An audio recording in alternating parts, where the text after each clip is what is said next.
Hello বন্ধুরা, আপনারা দেখছেন ডিজিটাল সব কিছু ইউটিউব চ্যানেল। তো বন্ধুরা, এবার থেকে আধার সঙ্গে নিয়ে যাওয়ার দিন শেষ। আর দরকার নেই হার্ড কপি বা সফট কপির। কারণ স্কুল থেকে শুরু করে ব্যাংক অবধি এবং বাড়ি থেকে বেড়াতে যাওয়া সব কিছু ক্ষেত্রেই আপনাকে আধার দেখাতে হতো বা আধার সঙ্গে করে নিয়ে যেতে হতো হার্ড কপি অথবা সফট কপি রূপে। কিন্তু বর্তমানে সরকার এমন এক পদ্ধতি নিয়ে আসলো যেখানে আপনাকে আর এই আধার সঙ্গে করে নিয়ে যেতে হবে না এবং সহজেই আপনার আধার ভেরিফিকেশন হয়ে যাবে। আপনি বেড়াতে গেলেন, আধার আপনাকে নিয়ে যেতে হবে না। তাই বিষয়টি সাধারণ মানুষের কাছে খুবই গুরুত্বপূর্ণ হয়ে উঠেছে।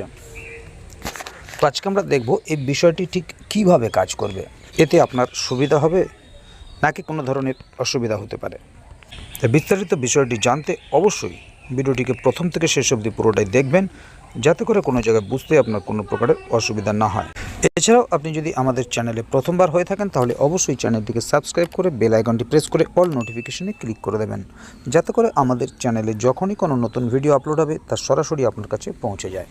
তো চলুন দেখে নেওয়া যাক এখানে বিষয়টি ঠিক কী বলা হচ্ছে।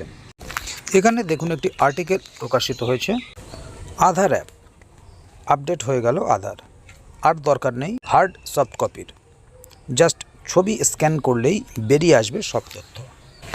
সদ্য দিল্লিতে কেন্দ্রীয় ইলেকট্রনিক্স এবং তথ্য প্রযুক্তি মন্ত্রী অশ্বিনী বৈষ্ণব আনুষ্ঠানিকভাবে অ্যাপটি চালু করেন।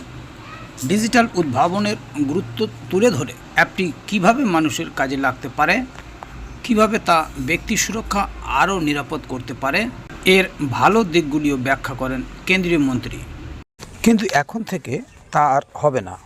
ইউআইডিএআই আধার কার্ডে স্মার্ট ফেস অথেন্টিকেশন ফিচার চালু করেছে।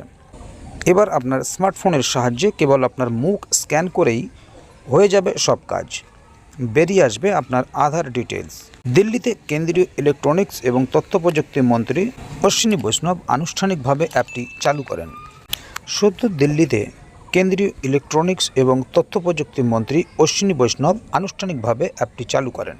ডিজিটাল উদ্ভাবনের গুরুত্ব তুলে ধরে অ্যাপটি কিভাবে মানুষের কাজে লাগতে পারে, কিভাবে তা ব্যক্তি সুরক্ষা আরও নিরাপদ করতে পারে, এর ভালো দিকগুলিও ব্যাখ্যা করেন কেন্দ্রীয় মন্ত্রী।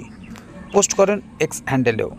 অশ্বিনী বৈষ্ণবের মতে এর ফলে আধার যাচাই খুব সহজ হবে, ব্যক্তিগত তথ্য নিরাপদ থাকবে, শুধু প্রয়োজন স্মার্টফোনের। মন্ত্রী বলছেন, এখন আর আপনাকে আপনার আধার কার্ডের কপি হার্ড এবং সফট কপিতে দিতে হবে না, বরং স্মার্টফোনের সাহায্যে আপনার মুখ স্ক্যান করে আধার নম্বর যাচাই করা যেতে পারে। কিভাবে কাজ করবে ফেস অথেন্টিকেশন? আধার কার্ডের ফেস অথেন্টিকেশন ব্যবহার করতে আপনাকে আপনার স্মার্টফোনে নতুন আধার অ্যাপ ইনস্টল করতে হবে। নির্দিষ্ট পদ্ধতির মধ্য দিয়ে যাওয়ার পরেই আপনি যে কারো মুখ স্ক্যান করে আধার যাচাই করতে পারবেন। এতে সংশ্লিষ্ট ব্যক্তির সম্পর্কে গুরুত্বপূর্ণ তথ্য আপনার স্মার্টফোনের স্ক্রিনে দেখা যাবে। তবে বর্তমানে আধার কার্ডের ফেস অথেন্টিকেশন ফিচারটি বিটা টেস্টিং ভার্সনে পাওয়া যাচ্ছে। মনে করা হচ্ছে সাধারণ মানুষকে এটি ব্যবহার করার জন্য আরও কিছুটা সময় অপেক্ষা করতে হতে পারে। তাহলে বন্ধুরা, বুঝতেই পাচ্ছেন এখানে বিষয়টি ঠিক কী বলা হলো। কেন্দ্রীয় তথ্য প্রযুক্তি মন্ত্রী অশ্বিনী বৈষ্ণব একটি ডিজিটাল অ্যাপ চালু করেছেন আধার অ্যাপ নামে, এবং যে অ্যাপের মাধ্যম দিয়ে আপনারা সহজেই আপনাদের ফেস অথেন্টিকেশন করিয়ে নিতে পারবেন। কারণ এই ফেস অথেন্টিকেশন করলে সহজেই আপনার ছবি এবং আপনার ডিটেলসটা স্ক্রিনের উপরে উঠে আসবে। তবে এর জন্য অবশ্যই আপনাকে স্মার্টফোন ব্যবহার করতে হবে এবং এটি সাধারণ মানুষের ব্যবহার করার জন্য আরও কিছুটা সময় অপেক্ষা করতে হবে।